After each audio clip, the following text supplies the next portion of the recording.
যে স্বামীকে তার স্ত্রী জালেম সার্টিফিকেট দেয়, যে স্বামীকে তার স্ত্রী প্রতারক সার্টিফিকেট দেয়, যে স্বামীকে তার স্ত্রী চরিত্রহীন সার্টিফিকেট দেয়, ওই স্বামীর ব্যাপারে আল্লাহর ফয়সালা কি হবে একটাবার কি ভেবে দেখেছেন?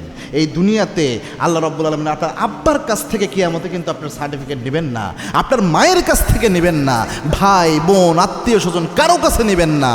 স্ত্রীর সার্টিফিকেটের কিন্তু একটা মূল্যায়ন কিয়ামতের ময়দানে থাকবে। এবং একটা হাদিস এখানে জেনে রাখেন, এটা মাথায় গেঁথে রাখেন যারা স্বামীরা রয়েছেন। আল্লাহর হাবিব সাল্লাল্লাহু আলাইহি সাল্লাম জানিয়েছেন, কুল্লুকুম রাইন ওয়া কুল্লুকুম মাসউলুন আন রাইয়াতিহি, তোমরা প্রত্যেকেই দায়িত্বশীল, প্রত্যেকের দায়িত্বের ব্যাপারে কিয়ামতের এই কঠিন ময়দানে আল্লাহ জিজ্ঞাসাবাদ করবেন। একজন স্বামীকে আল্লাহ জিজ্ঞাসাবাদ করবেন, স্ত্রীর সাথে কি আচরণ করেছো, কতটুকু অধিকার তাকে দিয়েছো। যারা স্ত্রীর উপর জুলুম করে, নির্যাতন করে, মানসিক যন্ত্রণা দেয়, এই প্রত্যেকটা বিষয়ের হিসাব in the day of judgement হবে।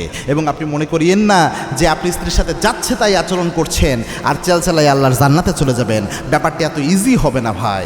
এজন্যে অবশ্যই স্ত্রীর সাথে ভালো আচরণ করেন। আল্লাহর হাবিব বলতেন, খেয়ারকুম লিনিসাইকুম, তোমাদের মধ্যে ওই ব্যক্তি আল্লাহর কাছে সেরা যে ব্যক্তি তার স্ত্রীর কাছে সেরা, আর ওই নারীও আল্লাহর কাছে সেরা যে নারী তার স্বামীর কাছে সেরা।